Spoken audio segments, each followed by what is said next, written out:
What year did you two meet? Well, we met 1935 in the fall. So you were 21? Well, I was 21 in December. Oh, right. Okay, so you're 20 when you met him and turned 21. I said I wasn't going to get married until I was 21.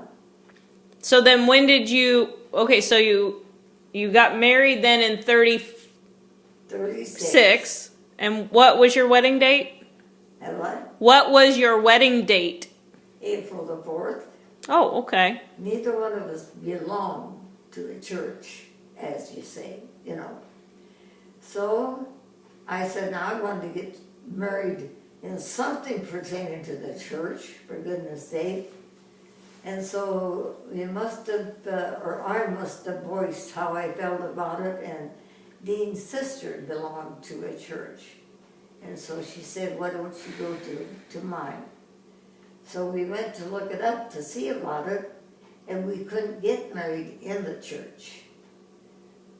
But we got married in the parsonage, just with the minister and his wife, and the two of us, and Dean's brother, Warren, we called him Bud, and my sister Hertha stood up with us. We didn't have anyone else. What city was that in? Waterloo. Oh. Waterloo. What was the name of the church?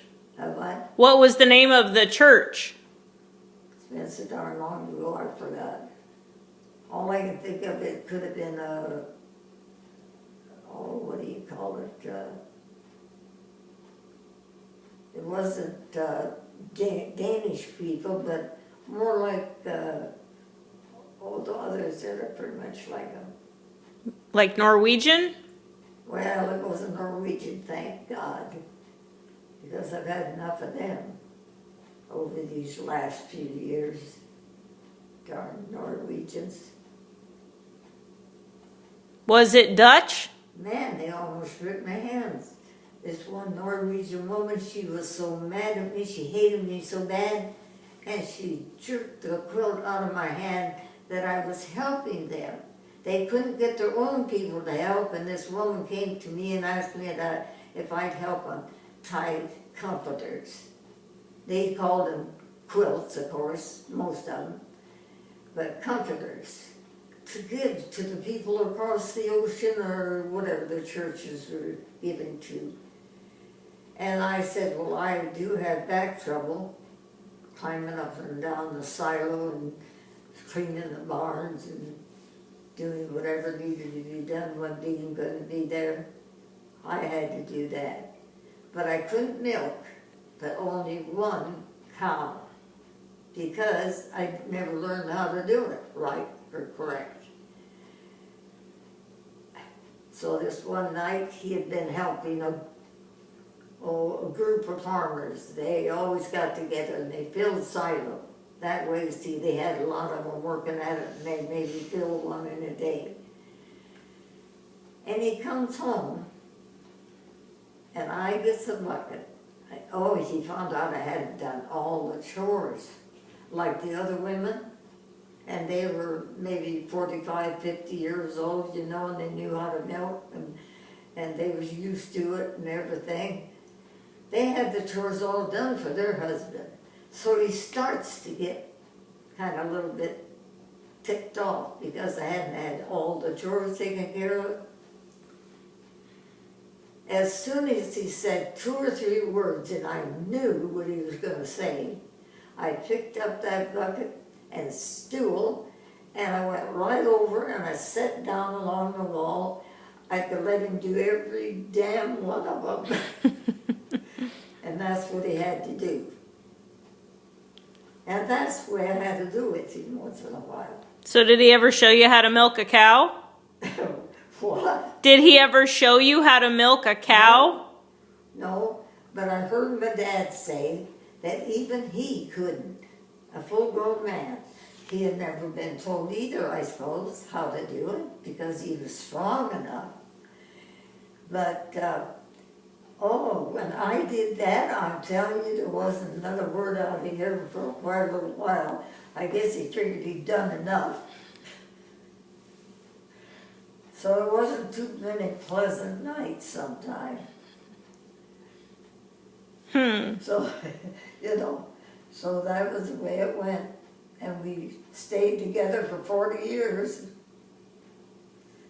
And his last breath, he said he loved me. His last breath.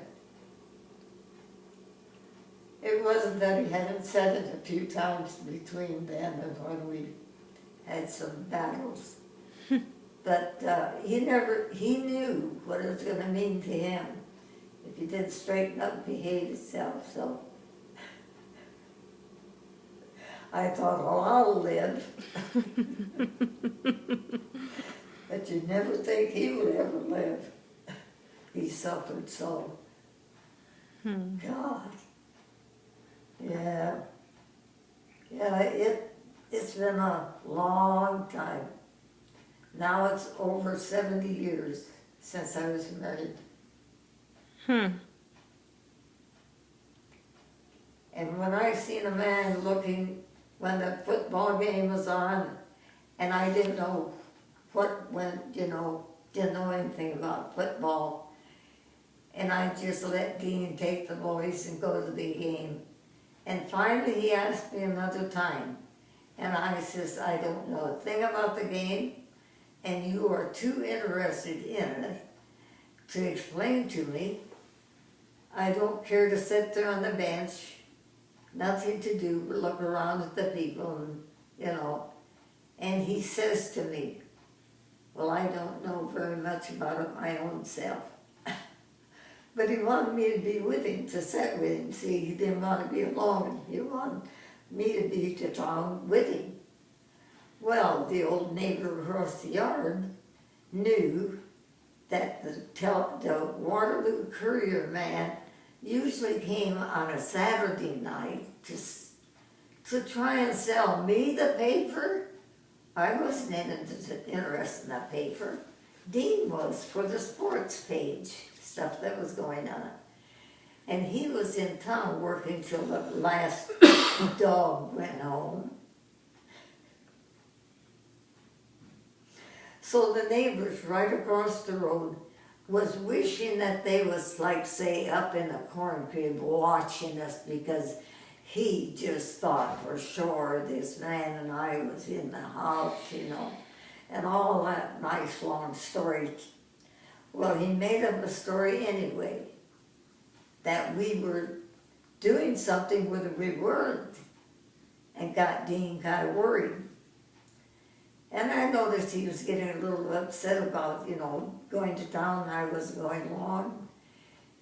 So anyway, I went to town, and I sat up there, and he wasn't telling me anything. And there was a man in the bleachers that had been taken by one of our neighbor women, that had been used him or anyone that she decided that she was going to have to entertain her, I guess. And this man was sick. He was sick in the head when I seen him. She had dumped him. He didn't know what to do with himself. And I happened to see him, and he seen me. Oh my God, I thought, what a sick person, you know. So I didn't look that way anymore. Oh, I'm telling you, those nights. And then we would go to his folks almost